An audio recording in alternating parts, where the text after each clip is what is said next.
Good day. Today's video is the first on a series of videos entitled The First Time Car Buyer's Guide. So hopefully this will help you have the tools needed and necessary as a first-time car buyer. The first one, number one issue I want to address is to always remember this. You are not what you drive. What that does mean, you are not what you drive. This, by the way, is based on a professional experience of having sold cars for many years and also a personal experience of having been a first-time car buyer by myself without the help of anybody, period. So the meaning of you are not what you drive is to help you avoid the pitfall of buying a car to appease or to make friends. Please don't buy the car because you believe it's going to complete or prove that you are college educated, for example. Don't buy a car because you want to show off to your friends that you drive a certain car, that it elevates your status somehow. Don't buy a car because you want to somehow get an attention from the opposite sex. Don't buy a car because you think it's going to somehow make friends, help you make friends at the gym. Don't buy a car because you think when you arrive at a club, valet parking it is going to get you attention of the opposite sex. You are not what you drive. It's a big mistake that most of us, including myself, who are first-time buyers, would do for the wrong reasons. You are not what you drive. And number two, I want to address or concern is that a car is not an investment. A car is not an investment. Just think about it. You go in, let's say example, you walk into a dealership and you decide you're going to spend $30,000. First time car buy, it's huge, a lot of money. But that's what you decide to do. And you decided. So when you purchase the car, you just sign the paperwork and you now got congratulations from the salesman. Here's your registration. That registration is an indication of how a car is not and will never be an investment in the short or even the long term. Once the car is registered from new to used, statistics show that it's now lost 30% of its value. If you want to turn around and sell it to those that just sold it to you as a used car because it's now been registered to you, and then the history of the car is going to show second buyer to the next one, you lose 30%.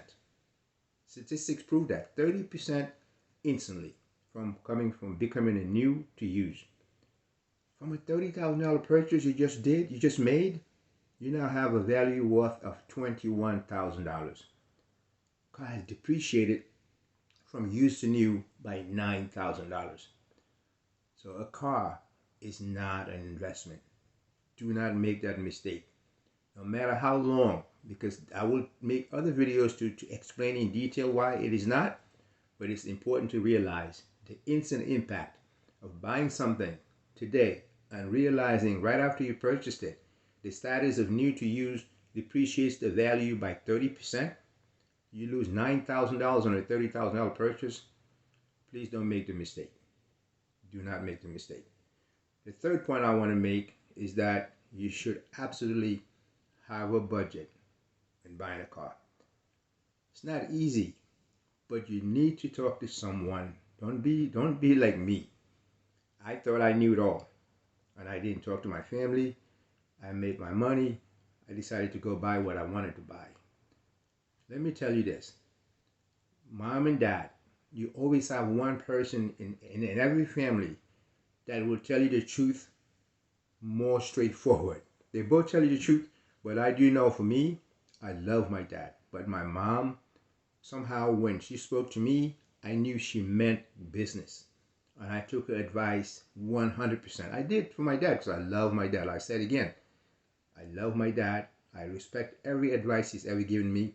But my mom somehow, when she spoke to me, it was at a different level. So stick to a budget. That budget must be before you walk into a dealership. I know what is temptation. This is based on a personal experience and a professional experience. Do not walk into a dealership, see the car in the showroom, and decide, oh my God, I have to have this car. It's a huge mistake. And just remember, you were 21, you were 22, you may be 25, you are a first time car buyer. There's a lot of pitfalls you are not aware of. There are absolute big holes that you can fall through and would be very hard to get out of. So stick to your budget despite the temptation, despite what the salesperson, despite what the finance person says to you, despite how long they're going to extend the loan. Stick to your budget. Very, very important.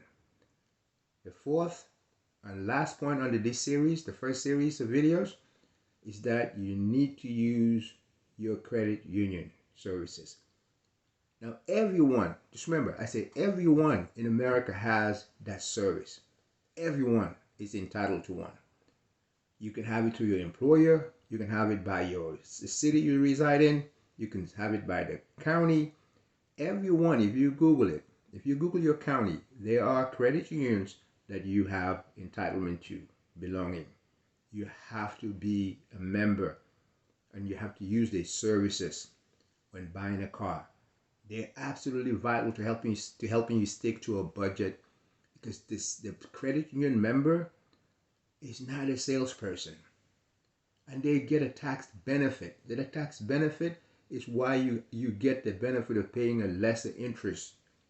Yes, use your credit union services so you can have a more appropriate loan interest rate. I'm going to cut it short.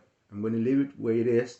But remember, I have a whole lot of experience professionally and also personally.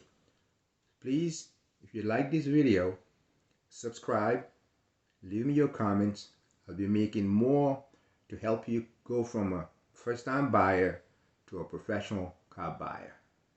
Thank you for watching. God bless you. May you have a great day.